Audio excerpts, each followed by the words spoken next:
La pharmacie centrale, par exemple, de Misrata. The central pharmacy in Misrata was bombed in the first few days. Donc, il y avait des besoins d'abord en approvisionnement. So first, médical. we sent medical supplies, and then we sent medical teams to help the Libyan doctors who were working around the clock. Aider aussi les médecins libyens qui, eux, travaillaient 24/7.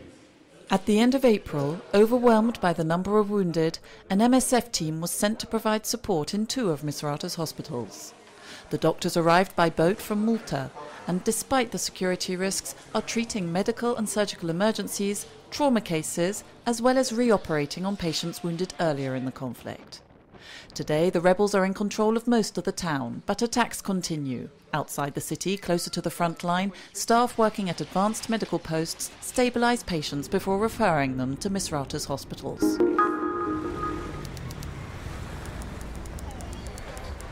Retirer maladie ça, c'est l'hygiène propre.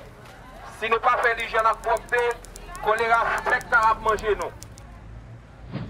In Haiti, back in November 2010, hundreds of cholera patients poured into the treatment centres. After several critical months, the number of cases decreased, but it was just a lull. At the beginning of May, the number of cases surged again in Port-au-Prince. Last week, at the beginning of June, for example, we received 1,800 cholera cases in 3 days in the MSF Port-au-Prince facilities alone. That's a lot, and we only have 800 beds, so we could not treat all the cases. Right now, in mid-June, Port-au-Prince is the only area medical teams are worried about. They've increased their treatment capacity in the city. The situation in the rest of the country is stable, but it could degenerate quickly. Doctors remember when the first cases appeared 8 months ago. The cholera vibrio spread across the country within days.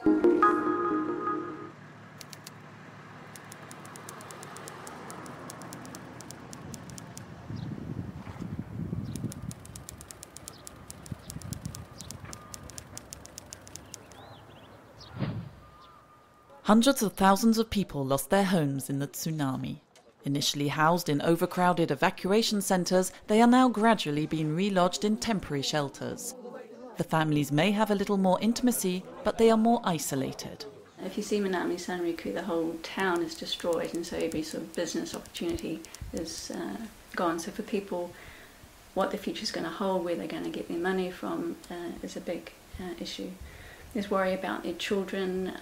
The children have returned back to schools now, but families are worried about how they are coping, how the experience will affect them in the long term, how they're playing.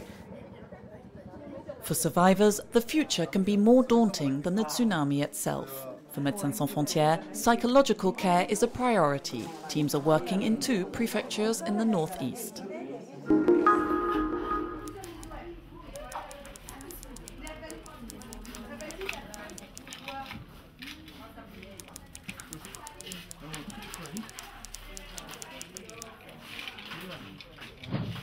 The target has been set. According to the United Nations, 15 million people must be put on treatment by 2015. The figure was set in June by state leaders who attended the summit in New York. To reach this goal requires a strong financial commitment, a financial commitment that is difficult to secure. Nowadays, several countries who are worst affected by the HIV epidemic would like to bring better treatment to more people, and unfortunately they are prevented to do so because of the lack of international funding.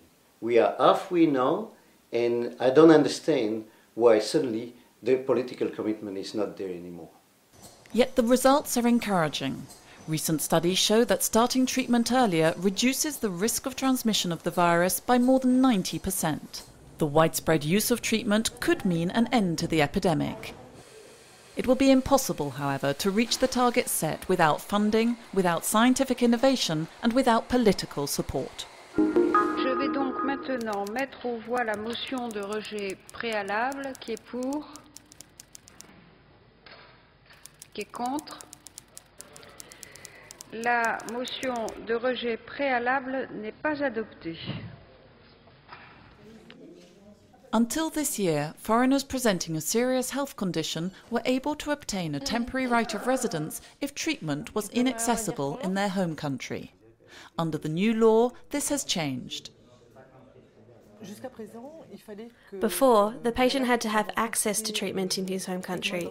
Under the new law, treatment simply has to exist in the country. Yet we are fully aware that in many countries there are inequalities in distribution and in access to healthcare.